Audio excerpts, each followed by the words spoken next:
right, you guys, so when it comes to bluegill, what I'm doing here is I'm actually using size 6 long shank light wire panfish hooks.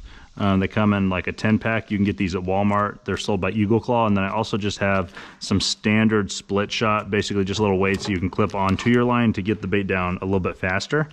And what we're doing is we're just going to be putting on some mealworms onto the hook itself. So let's go ahead and show you how to do that. And then we're going to drop it down there and try to catch some fish. So here's our mealworm right here.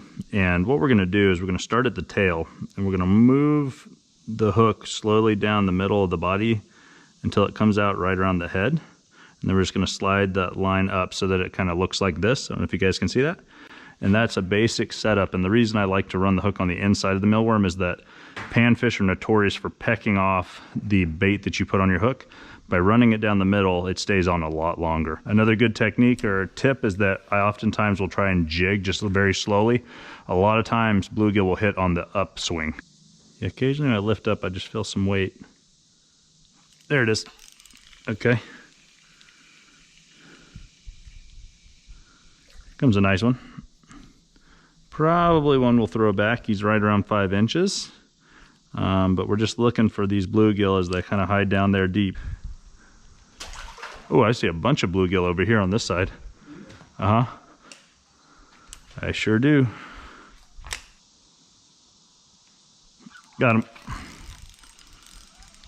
That's a nicer bluegill. That's a keeper. Oh yeah. You guys, this is what we're looking for right here. Just like hand-sized bluegill. Guys, all I'm doing is dropping it like literally maybe 8 to 10 feet down, not very far at all. And all I'm doing, just like before, is I'm jigging up and down. And as soon as I feel that weight, that's when I set the hook, because their bite is really, really fast. It's a lightning quick swipe. So as soon as you feel that bump, you need to set the hook.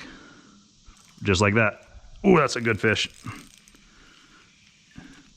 All right, and there you go. So we're looking for ones that are probably about in the 8-inch range.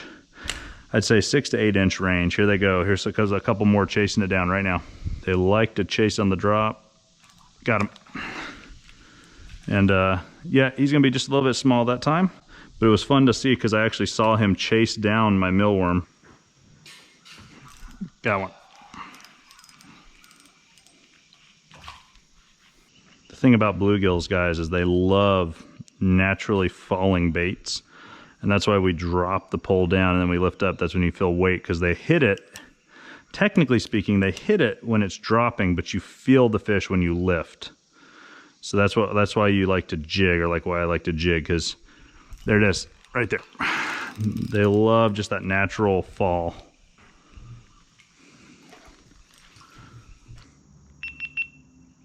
All right, you guys, so we're gonna actually drop my GoPro down in the water here and see if we can see what these bluegill are looking like, how thick they are, just kind of get a decent idea of what's going on down there. So here we go.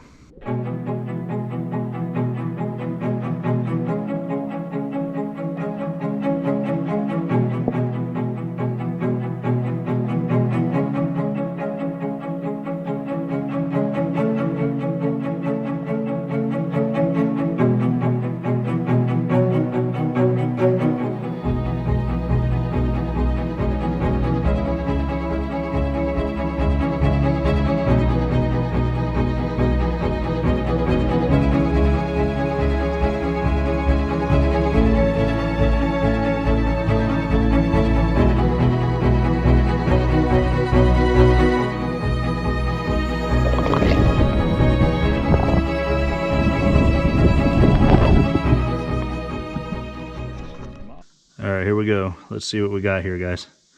There's a bluegill. Oh yeah, so the bluegill are just shooting around under there. That's pretty cool. There's one. Not a big one. Might be the smallest one of the day. Ooh, there's a nice fish. Wonder what that is. Oh, it is a fouled hookfish, which often feels much bigger than it actually is. There's a good one. He's not a bad fish. I believe we're going to take him home. That's a keeper. There's one.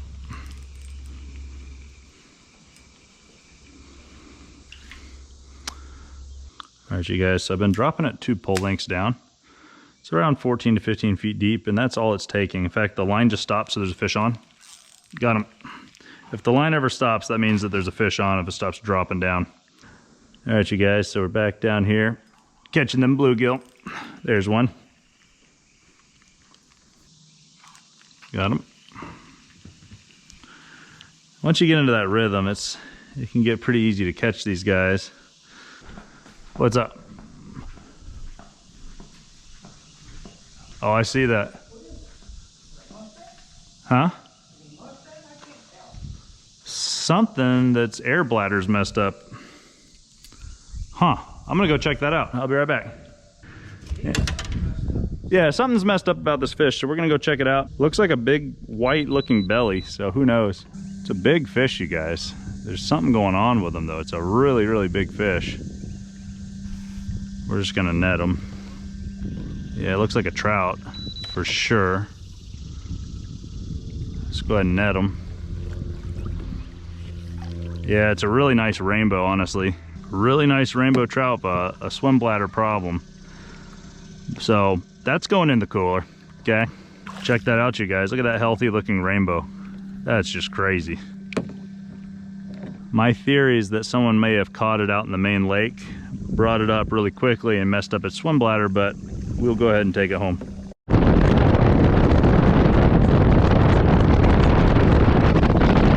All right, you guys, in this video we're going to be filleting a bluegill, so let's talk about the anatomy of a bluegill really quickly.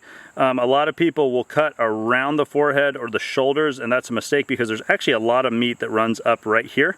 So the first cut I'm going to make, I'm actually going to slide my blade underneath this fin on the side, and I'm going to do a slight slanted cut toward the head. I'm going to run underneath the gill plate, and then I'm going to come as far up as I can where all that meat is. You don't want to leave out any of that meat. Now, the next thing you're going to do is make a small incision or small cut that goes right next to the spinal cord right there. And I don't want you to go deep here. I just want you to slowly run your knife against the spinal cord, and you're going to go up the fish, okay? So you're just making little cuts here. You're not going super deep. And eventually you'll get to a place where you don't feel the rib cage anymore, and that's when you're going to cut all the way through, just like that. The next thing you're going to do is you're going to slightly push down or flex your knife, and you're going to continue to cut all the way until you get right to the edge of the tail. I don't want you to cut through, and the reason is we're going to be taking the skin off here in a second, and this is going to be really helpful, okay? The next thing we're going to do is we're actually going to take your blade back where you made the cut, and you're going to start to do slow cuts directly down the fish until you hit the rib cage. Now, some people might think, well, just push right through the rib cage. Don't do that, because what you're going to do is you're actually going to slide the blade around that rib cage. We don't want any bones in this fillet, okay? So we're just going to slowly do light cuts, and eventually it's just going to run down that rib cage, down the side of the body, until finally we cut through, okay? Now we've got a nice fillet here, but it's still attached to the fish, and the reason we've done that is because now we can take that attachment, hello yellow jacket, and we're going to go ahead and start running our blade with a little bit of pressure and a little bit of flex up against the skin, and now we have this really nice boneless fish fillet. Now let's do this one more time on the opposite side so you guys can see it again. I'm going to go ahead and remove the skin here, throw it in my bucket, and let's go ahead and do the other side. So just like before, guys, we don't want to leave out any of this good meat on the top forehead. So what I'm going to do is just make a nice cut or incision, and I'm going to angle it toward the head here, and I'm going to get underneath that gill plate. I'm going to come around underneath the dorsal or that fin until I've cut all the way down, just like that. Next thing I'm going to do is I'm going to rotate it, and then I'm going to make an incision where I feel the spinal cord right here. I'm going to run my blade shallow, so I'm not going to go too deep. I'm going to run it down that spinal cord until there's no longer any ribs, and that's when I'm going to punch through, okay? Right there. Now what I'm going to do is I'm going to continue to cut. I'm going to flex that blade by pushing it down just a little bit until I get down to the tail, but I'm not going to cut through. The next thing I'm going to do, hello yellow jacket, they're very impatient. They're going to get the scraps, but if they're not careful, he might become a fillet video himself. All right, now what we're going to do is we're going to cut down toward the ribs. Once we get to the ribs, which you'll feel the ribs, once you get to them, you're going to slowly just flow your knife around the ribs. You don't want to cut through the ribs. We want boneless fillets, guys.